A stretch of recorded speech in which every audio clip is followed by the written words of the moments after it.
Okay, so here's the deal.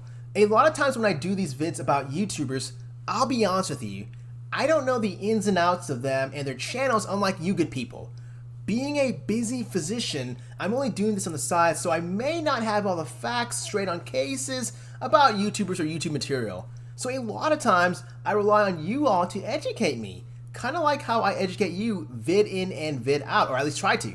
So after my last video, there were a lot of comments that pointed out the fact that Huxley had an in utero stroke. See, I didn't know that. In fact, allow me to just read out one of the terrific posts that pretty much summarizes the basics of what would have helped me out in figuring out Huxley in the first place. So Teresa Juranek, I'm not sure if I'm pronouncing that correctly. I apologize if I'm not. I'm not great with names. She says, Psych Guy, the original diagnosis when Huxley was still in China was that he has a brain tumor. They later found out that he actually didn't have a brain tumor, but that parts of his brain had died / were inactive. No clue about the right terminology. I'm not from the US. Side note, by the way, you're conveying information better than a lot of Americans that are living in this country that I know here. Okay, so moving on. So brain had died / were inactive, most probably due to a stroke he had in utero / perinatal. A few months after Huxley came to the US, Myka started talking about thinking that he is autistic. Doctors didn't confirm that at first, but months later, she found a doctor who supposedly diagnosed him with stage 3 autism. The way she talked about that always seemed kind of sketchy. It kind of felt like she was looking for a doctor who confirmed her idea / diagnosis, but that is just my opinion. She was basically beaming because she had been right all along. I don't know. There were a lot of videos where Huxley tried to show Myka affection and she literally pushed him away. It has always been pretty obvious that she did not like that little guy. Could his issue stem from the dead areas in his brain? They planned on doing stem cell therapy to try to activate those parts.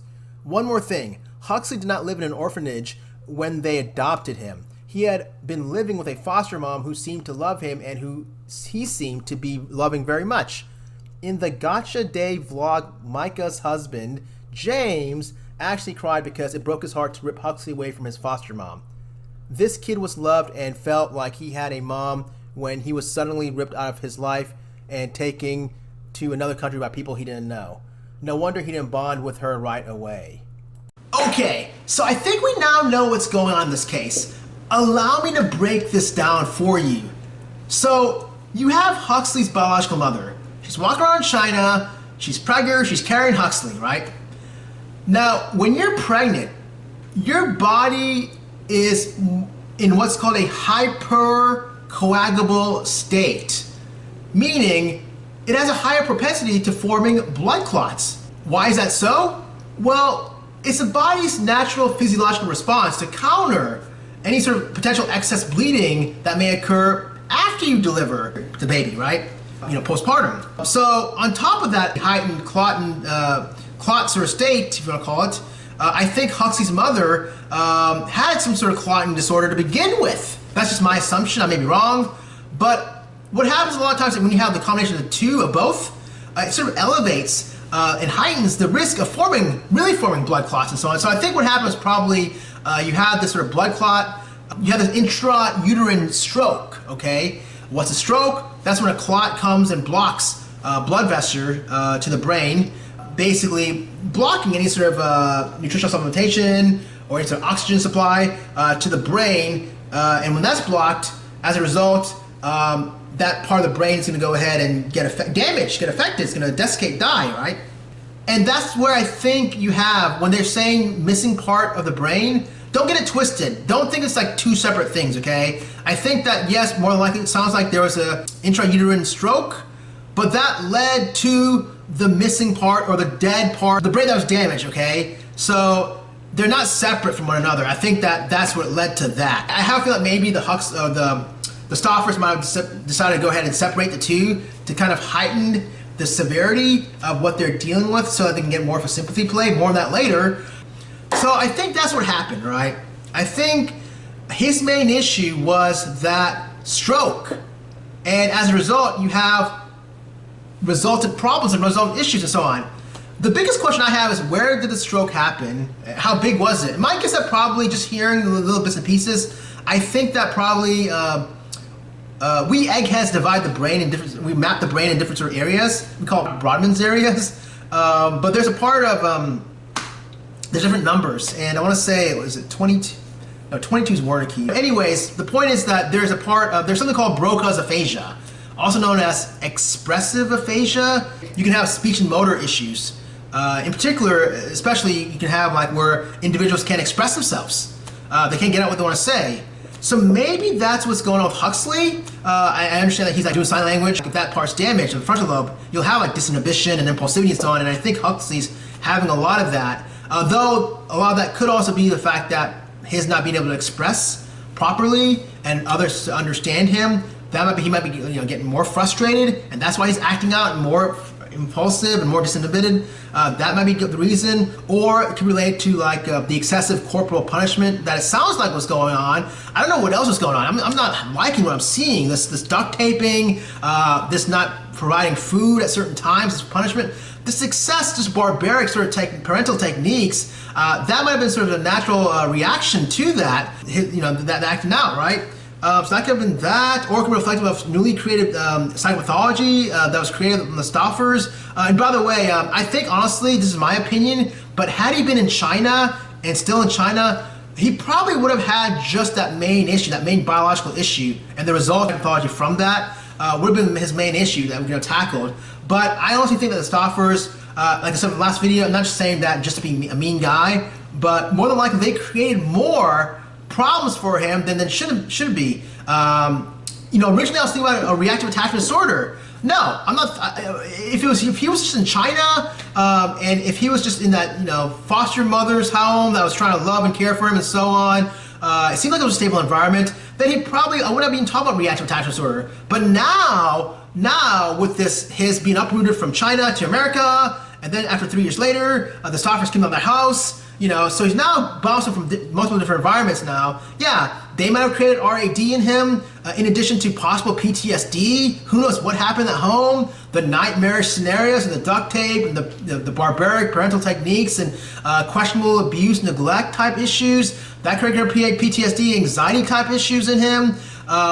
Later on, it can create like some sort of dysphoria, depression, nihilism, and so on. That could lead also to potential substance abuse down the road, dependency issues. So yeah, I mean, hopefully not. I hope I'm all wrong with all this, but bottom line is that they're intervening with this with Huxley. Definitely, in my opinion, did more damage than good.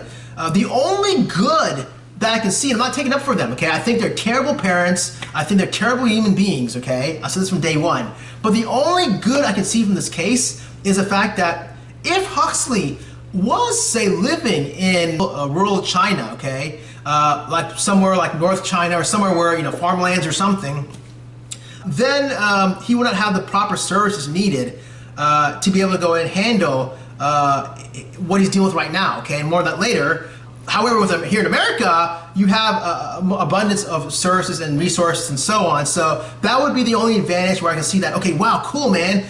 They were able to get him from China, rural China, in here. Now, however, if he were, like, say, in Beijing or in a city where there's a lot of research going on, a lot of resources and services, a lot of just interactive and academic center and so on, then no, he probably would have been better off in China, to be honest, because he could have gotten the proper care without being subjected to the nonsense that happened in the Stauffer's house, not to mention the exploitation. And again, I personally think exploitation is abuse, that's my opinion, which, by the way, shame on his providers for not contacting CPS early on. I think this could have prevented. So with Huxley, the other thing also is that there was a mention about brain tumor.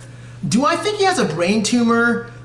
No, I have my doubts. I had my doubts, to be honest with you, in the beginning when I first heard about this case. Usually childhood brain tumors don't emerge till like age 5 at earliest. I mentioned the word benign astrocytomas on purpose because those are usually the earlier, 5 to 10. Medulloblastomas usually occur on the age of 10. Not saying you can't have it earlier, because you can, It's very rare though. I don't know when it was picked up, detected. I don't know if it was birth or 1 or 2 or whatever. But it's very rare for that to be picked up. I can tell you this much: you're not gonna have like on the scans or whatever, just like this baseball-sized tumor. You're not gonna be born with it. Boom! All of a sudden you see this, or or at 1 or 2, it just boom accelerates and it grows to that point. No. If anything, probably like a small little tiny blip. A small spot of some sort in the imaging. You can't really make it out. Well, you don't even know if it's a tumor to begin with, because the only way is to do a biopsy, and I doubt that happened. So I don't know why they threw the word tumor. Actually, I do know why. Honestly, I think it was more than likely a sympathy play. You see in society, how many times you've seen people where they go ahead and have these fundraisers and so on, and they, have used their child, or they say, Brianna, whoever has a brain tumor, has a tumor, and so on. It basically tugs at the heartstrings of the society, right? So a lot of people would donate, because think about it. I mean, cancer, it's very difficult. There's no cure, and just for anyone, whether it's any age, to undergo like the rigorous chemo and radiation to lose hair, and all of that. It's just very people can empathize and sympathize with individuals who go through the struggle and the plight and so on, especially a kid, right? A poor infant. I mean, 1, 2, 3. I mean, a very youngin, right? So I think probably that was sort of something that was more than likely, my guess, my hypothesis, I may be wrong. I'm gonna think this way until I actually see actual documentation. Same thing with autism. I'm not believing that autism, by the way, more on that later. But yeah, I'm not believing this cancer thing until actually, I think it was more of a sympathy play. I think that it was the best, easiest way to get as much sympathy so that people can donate as much money and fund and so on, and root behind, just the channel and grow it higher, because it just seems like in society, cancer, and understandably so too, cancer's a rough diagnosis, it's not no cure. So I get it, I understand that, but I think it was probably made up. And not only that, but most doctors, if they see like a little blip or something, they're not gonna definitively say brain cancer without even doing a biopsy. So it doesn't even make any sense. If you see like a little blip on the imaging or whatever, you might say something like, there might be a possibility of this having, of this being like, a tumor or cancer or whatever. But they would just recommend, just go ahead and, my recommendation is do serial imaging just to follow up, make sure that, see how, if it grows, if it stays small, maybe it might be nothing, No doctor that I know will go ahead and put their license on the line and say, yes, this is cancer, and yes, the prognosis is poor, and yes, no. But the way it just seems like, the way I'm reading, the comments and just seeing, it seems like Myka was just going ahead and rolling with that diagnosis of cancer, and prognosis is poor and missing brain. So I think a lot of it was just kind of just flim-flam and just kind of accentuated, made up, and so on. When the real problem again was that intrauterine stroke, which we get that, we understand that, but I think they were adding more and more stuff. Stroke, missing part of the brain tumor, autism, 4-pronged approach. Because that's their main goal. They want to go ahead and try to get the most money they can, the most sympathy, so that people can open their wallets and donate as much as they can. So I think that was their own play to go ahead and heighten it, like, okay, yeah, there's, whatever, just throw as much as we can. This autism. I mean, grade 3 autism, what is that? I've never heard of anything like that. Yes, you have a spectrum. It's called the pervasive developmental disorder spectrum, also known as autism disorder spectrum. And on one end, you have low functioning individuals. Those are the individuals who are in their own little world. Those are the ones who are the autistic disorder individuals, okay? Which is Myka's claim that he is, okay? Huxley. And then on the other end of the spectrum, you have the higher functioning, the Asperger's, the Aspies, okay? In between you have, other folks. So, but it's a wide spectrum. But never have I ever heard of it be referred to as grade 3. I don't know where they came up with. My hypothesis is either one or two things. Number one, I think this is her kind of just continue with the sympathy play, trying to dupe the audience. Hey, let me go ahead and let's just raise up the severity here, They won't know. Let's pull wool over the sheep's eyes. Let's go ahead and just say grade 3. Because most people, they think of, grades, they think of cancers, right? Let's go ahead and roll with this whole cancer thing. Not only does he have cancer, but he has grade 3 autism. And when people hear grade 3, they think, whoa, this is pretty serious stuff. Like usually cancer is like graded from grade 1, grade 2, grade 3, grade 4, So usually when you start getting to grade 3 or 4, that's when really, the stakes are a little bit higher, the more severity is a little higher, and so on. So I think that's probably was self-appointed. I mean, that's probably what they just, decided to pick and choose and say, let's just go and just label this, it's grade 3. They'll never know. Either that, or they might have went to a child psychiatrist. And believe me, when I'm going to say this, I've seen this happen before. A lot of doctors out there, all they care about is just the money, okay? A lot of doctors are just unethical. I hate to say that. I myself am very, very ethical. It's not about money for me, believe me, okay? But a lot of doctors, I know, if they see someone like a Myka Stauffer and they see that she's like doctor shopping and just kind of like, queuing, putting a lot of cues saying autism, I think he has autism, and putting that bung in the ear, a lot of doctors won't want to lose her as a client. I mean, if they see her sort of flashy and, she's private pay, I don't know if she's private paying or not, maybe she is, who knows, but they see someone flashy like her, they think, wow, we can probably get some money, they want to turn her away, okay? Let me put it that way, all right? They're going to go ahead and say whatever lines they have to say to keep her. It's definitely very unethical, it's definitely inappropriate. It happens though, I've seen it. So they'll go ahead and say whatever they want her to hear, and maybe there was a doctor that's kind of saw, psychiatrist that saw that she's fishing for autism diagnosis. I'm just going to take it to the next level, and maybe he or she, that doctor, he or she maybe had made up something and said, yeah, grade 3 autism, and then put that, and then once Myka heard that, it was like, ding, ding, ding, ding, yes, this is the perfect, doctor for me. Yes, he or she believed in me when I was suspicious about the autism diagnosis. He or she's validating what I thought. Not only that, but he or she's making us a certain grade.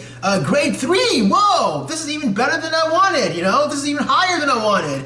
I had no idea they had a great rating scale, but wow, thank you, doc. Who knows, what happened, but that's the other sort of scenario. I'm just throwing out these possibilities and so on. I think the autism also was a play on sympathy. A lot of folk, the autism is a hot button diagnosis. They like the autism story, or they don't like, they gravitate towards it. That's a better word. They see, whoa, it's a struggle, and they're familiar with it and so on. Most people are not familiar with intrauterine strokes. So that's all what happened. Make no mistake, again, it is all about that stroke. It really is about that stroke. Everything else falls secondary. And the key now is going to be, how do we move forward with Huxley? What do I think is going to happen with him? I'm rooting for the little guy. I really hope that the guy does well. And the key is going to be really about his neurological development, okay? You want to go ahead in this kind of case is you want to maximize all the kinds of services that he gets. And that's the reason why I said that America might have the advantage over China. Again, not bashing China, but I can see America having more resources available, with the exception of Beijing, okay, for a big top-notch research university during the center. But this is the advantage I have, and I'm hoping that the foster mom realizes this. I don't know what services he got when he was like in Myka Stauffer's household. I don't know how go-getting they were. I know that they were in Columbus. If I was them, I probably would have drove to Cleveland Clinic, top-notch places in Cleveland. Ohio, Columbus also has a good center too. I think Ohio State. But I would probably go more, this is more of a complicated case, I would probably go more and go above and beyond and look at Cleveland Clinic and so on. I don't know if she did that or not. I don't know exactly. It seemed like she was more interested, they're more interested in just basically just the theatrics, the camera, showcasing him. I get the sense that they were less interested in what's best for him. Personally, if this was my child, I would say, whoa, intrauterine stroke? Oh my gosh, his brain is damaged? Let me go ahead and do whatever it takes. Let's just shut off these cameras. Let's just focus on the child. Let's just maximize his success. The only way to do so is to go ahead and really go ahead and do whatever it can for this case right here. And you've got to go ahead in this kind of case, you've got to have the right team. You've got to have, it's a very difficult case. You have the multiple players, okay? You're going to have a good pediatrician to be the gatekeeper. The pediatrician, to be honest, is going to be the one in the background, but it's going to be kind of directing far away, the referrals and so on. But you got to have a good pediatrician. You're going to have a good pediatric neurologist to go ahead and, this child may have seizures, all right? So they go ahead and help treat those. Tell a guide and follow the child's neurologic development. The key player, I think, and that's not to brag, but I think really the key main player is going to be the child psychiatrist. and you want someone who's really dedicated, a really go-getter, a really will go the distance. And why am I saying that person is a key player? Well, because it's going to connect, the child psychiatrist will be an extension to connect to the child neurologist, the pediatric neurologist, and also to the child, the therapist and so on. So it'll be like in the middle, and also it can connect to the pediatrician and, relay back information to the pediatrician. So that's going to be really the main player is a pediatric psychiatrist such as myself. And again, this kind of case, you want to go above and beyond. You got to get that diehard, passionate guy because you need services for this guy, okay? From birth to 3 years old, you have what's called early childhood intervention. And those are, most of the services that can be provided for individuals such as Huxley. I don't know exactly if the Stauffers capitalize on that. Because after 3, then it becomes hard, and then you have to get services a lot of times, usually through schooling system, the schooling district and so on. And I don't know if he's homeschooled or not. I think they were. I'm getting these terrible families mixed up. Them and the 8 passengers, which I'm going to do a video on them later, more on that later, but I know in Boston all over, but no, the services are the key. What kind of services? PT, OT, speech and language. PT to go ahead and focus on balance and gross motor skills. OT to focus on the more fine motor skills, okay? Gross motor skills are more like, like the walking and so on. The fine motor skills are like, holding a fork, more kind of fine-tuned. Speech, just expressing himself. Also harboring sort of educational learning skills, you want to maximize that. You want to evaluate his vision, his hearing, make sure that's all into play.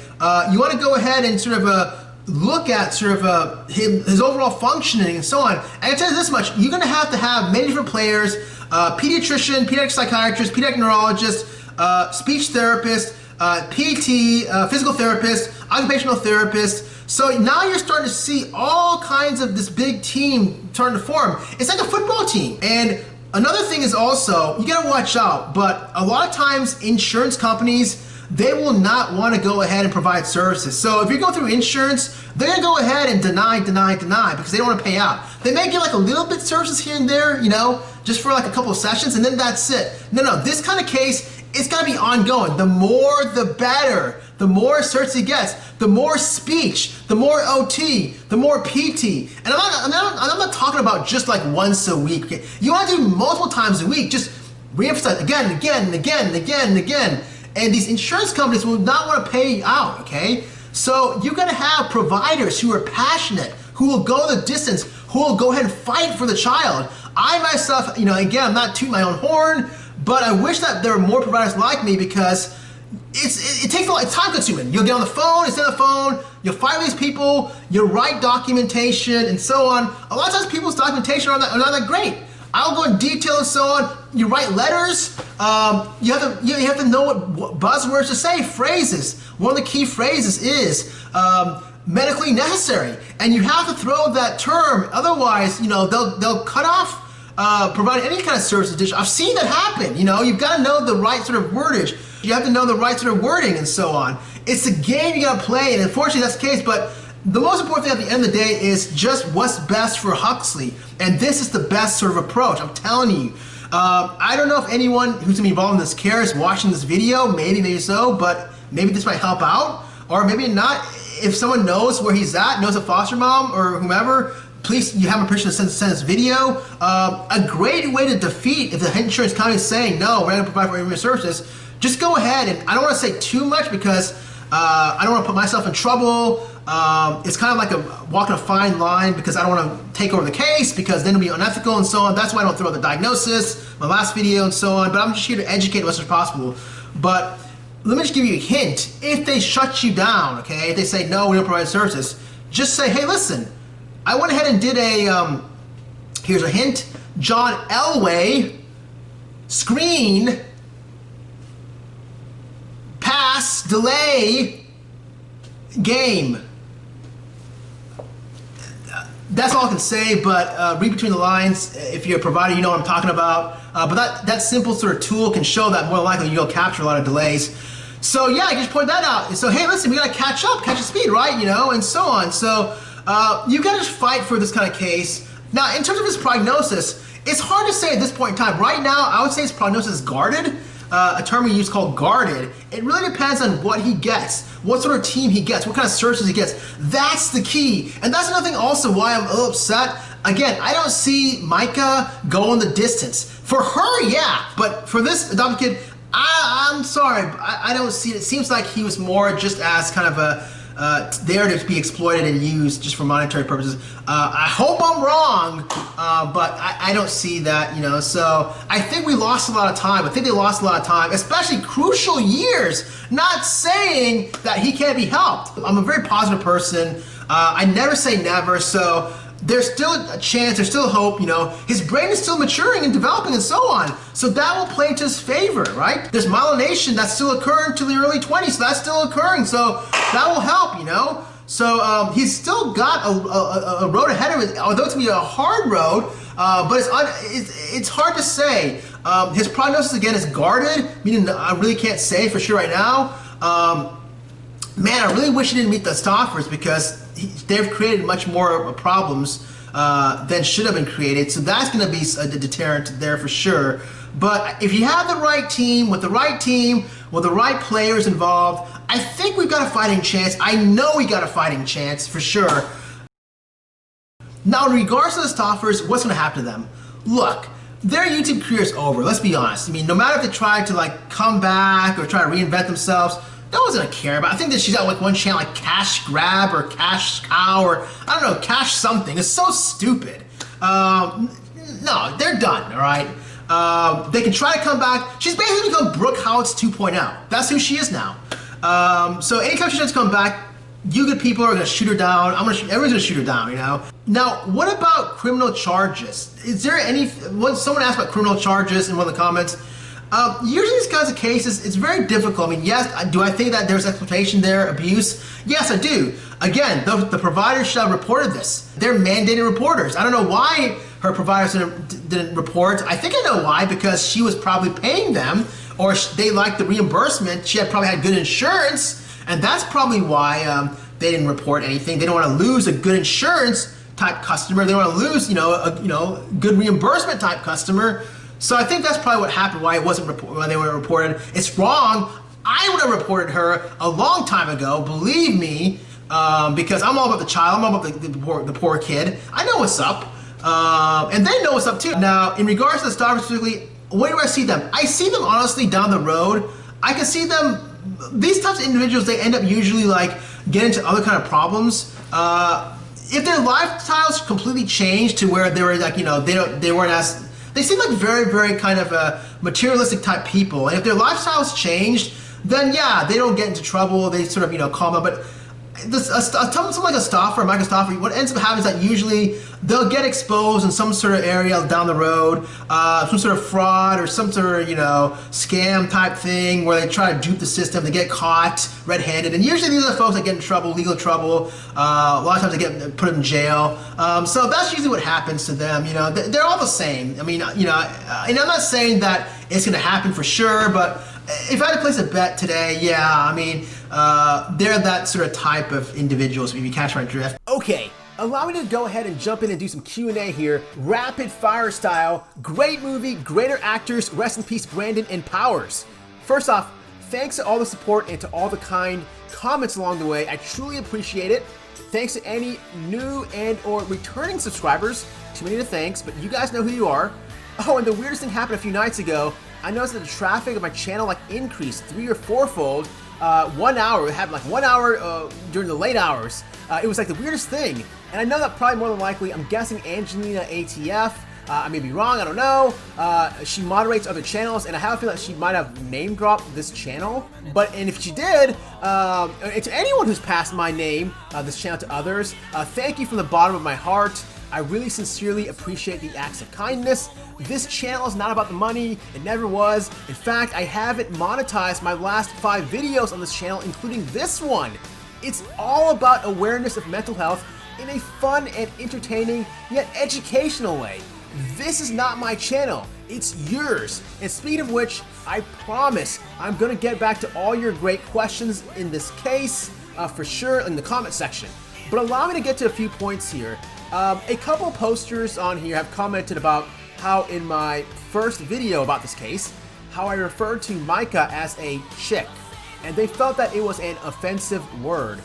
And yeah, I agree. I don't refer to women as chicks, only to women that I don't respect or who I think is trash. I'm glad that it's offensive, and she deserves nothing better than to being called a chick.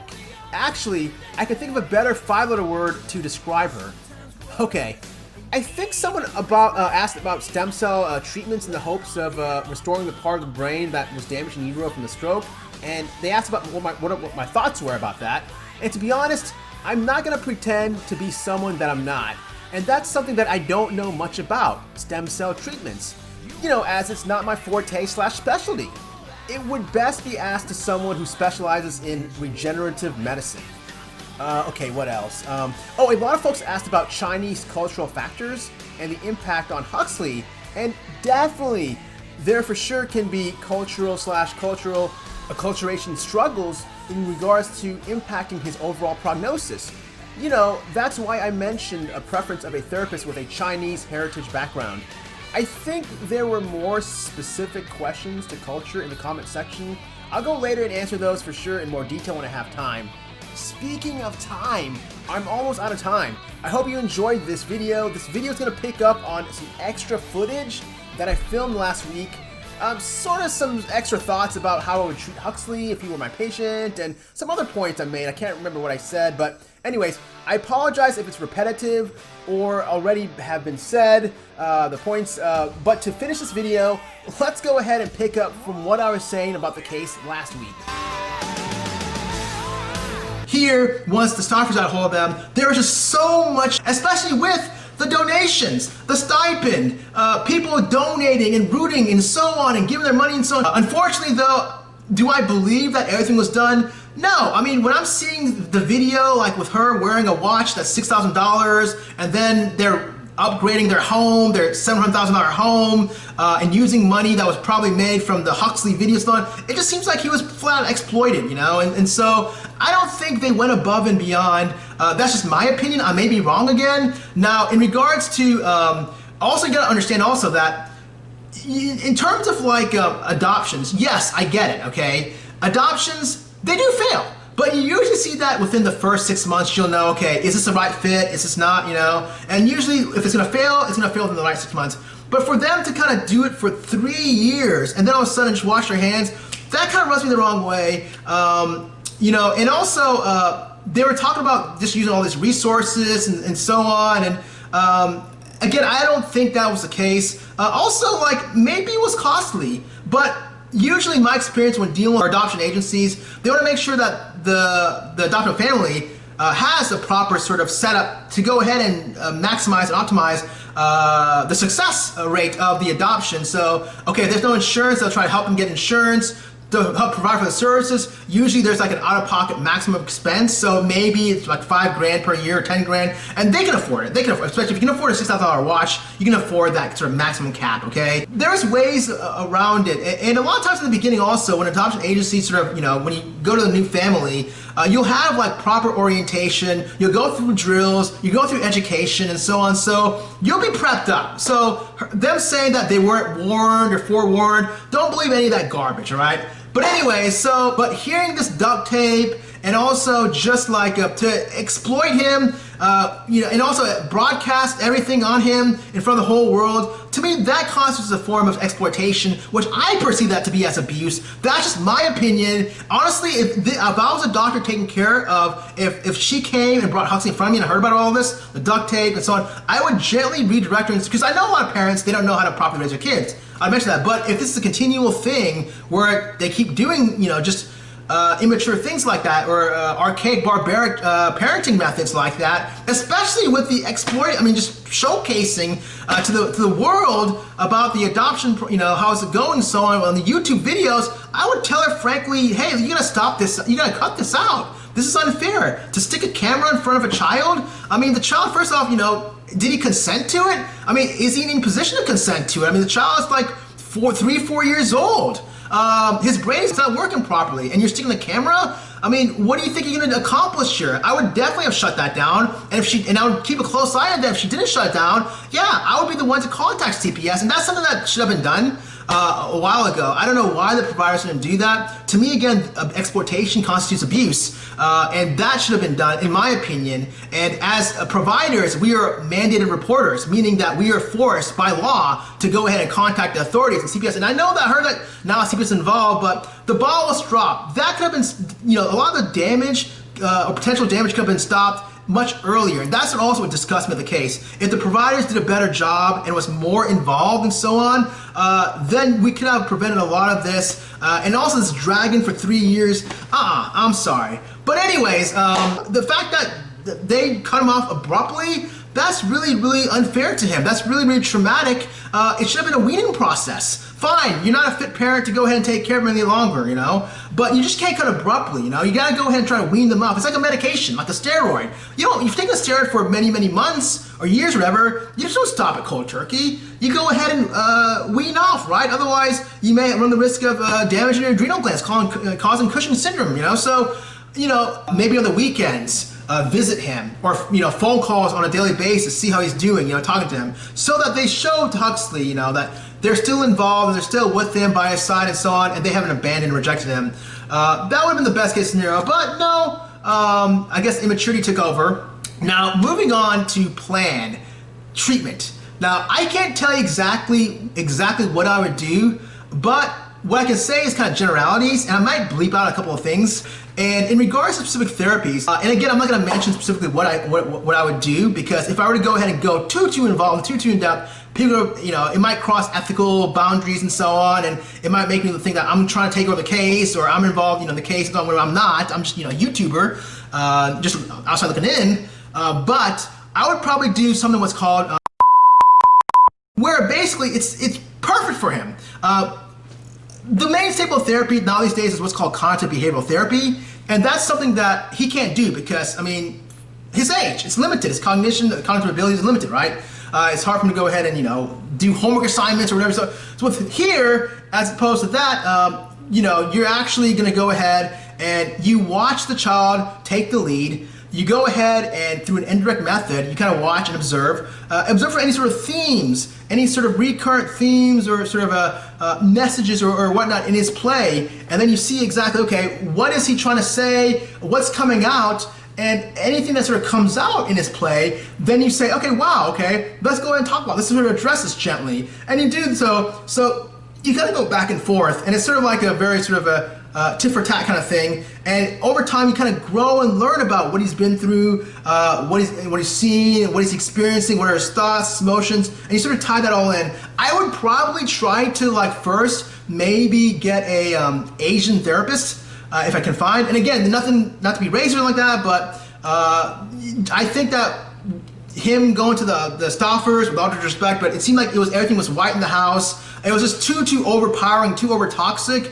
And I don't think he was at that age to go ahead and conceptualize what exactly was going on. I think his mind is still back in China, and I think that there's some good back there too. So from a schematic standpoint, I think his brain is disorganized and so on, to the point where it's not properly able to sort of process information and so on. So because I think it's more primitive, again, starting back in China, I think maybe getting an Asian therapist to facilitate the process, especially when he was abandoned by the Stauffers, the Caucasian family or whatever. I think that might sort of rekindle feelings of trust, and so on into the overall process. And then, slowly then, as he continues on in his life, with his school especially, he'll be exposed to different, races and cultures and diversity, and I think he can thrive and flourish and so on. Now, if we don't have an Asian therapist, then I'd probably then make do with someone a little bit with much more expertise, like myself, or a psychologist, someone who's a little more trained into that specific type of therapy,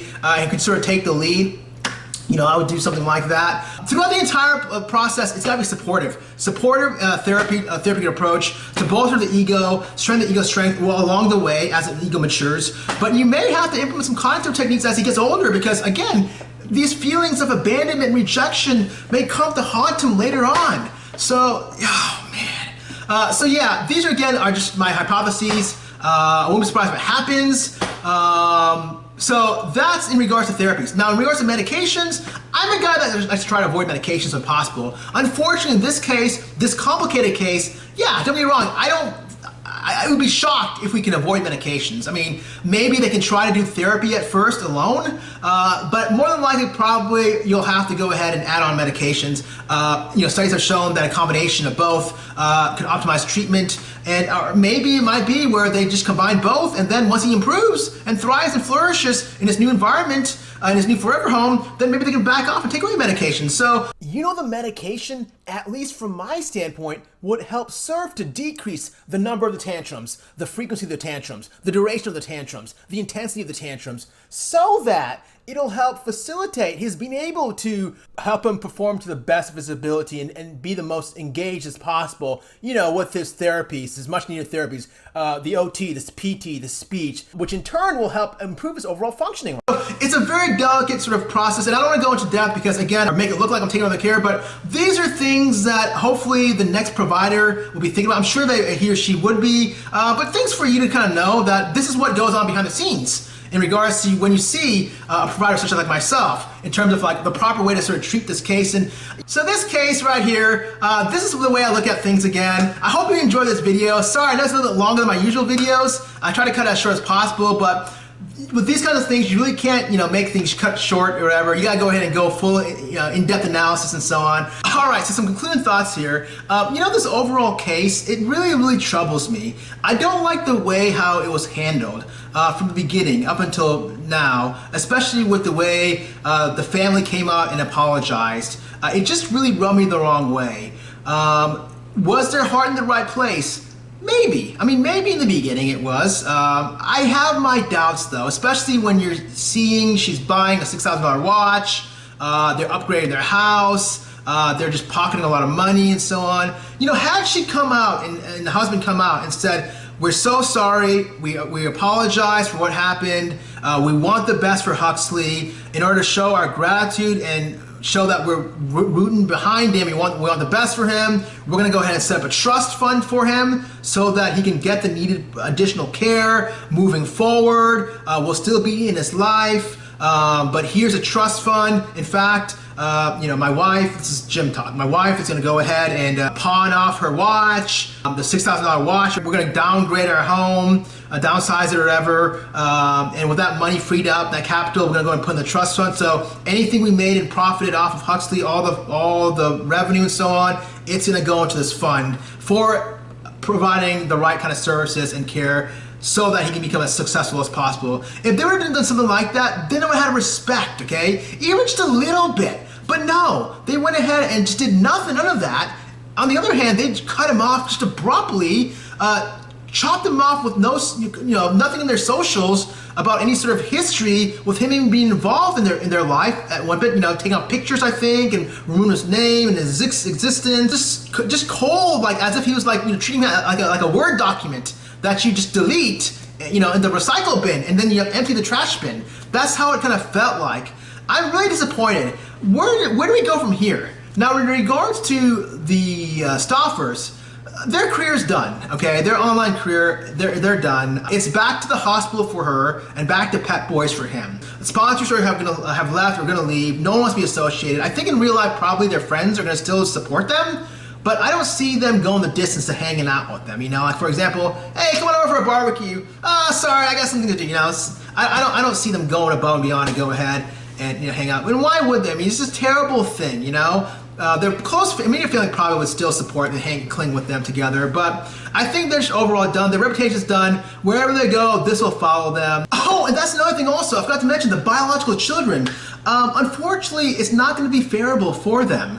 I hope I'm wrong. However, in cases like this, what usually ends up happening is that it instills also the children are pretty much together, right? Especially when they're there for 3 years, they're joined at the hip, all right? And then all of a sudden you take one of the children, remove them away, even if it's an adopted child, okay? Even if it's a stepchild, it doesn't matter. They're joined at the hip, and then all of a sudden, just gone.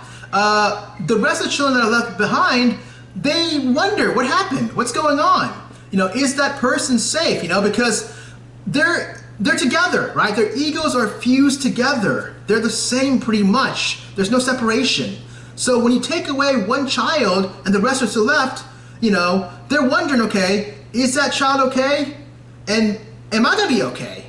You know, they're wondering also unconsciously, even though they don't say it, but more likely they're gonna, you know, wonder, hey, could that happen to me? You know, could I be abandoned? Could I be rejected? And they'll periodically ask again and again and again, how is Huxley doing? Have you heard of Huxley? You know, to the parents, just for reassurance. And the parents, because they don't want to deal with guilt, any sort of emotional, you know, uncomfortable feelings or like that, they'll quickly shut them down, you know, and say, don't talk about, you know, him and so on, because they deleted him, right, from their existence. They're trying to, at least. But it's not going to go well for the biological children. Again, I hope I'm wrong, but I've seen several cases like this, and this would happen, where it creates more guilt, more anxiety, more worry, more apprehension, shame, depression. Sometimes also can lead to problems in the biological children. If it's not addressed properly, it could lead to other things, hopefully not, but other bad things. And I'm not gonna go ahead and say what exactly, but I think you guys can read between the lines. Things could get worse if this is unresolved. So there's a lot here, a lot harm that was done by this one maneuver, by this one just, sorry, nope, can't take any care of more, you know? Anyways, to the Stauffers, if you're watching this video, I have nothing against you. I am though outraged still about what your actions and so on. You know, I should have known right from the beginning that you'd end up winning. I just should have known right from the start that you put an arrow in Huxley's heart. But I'll tell you this much, in regards to Huxley, with love, we'll find a way, just give it time. And to the Stauffers, what comes around goes around. I'll tell you why.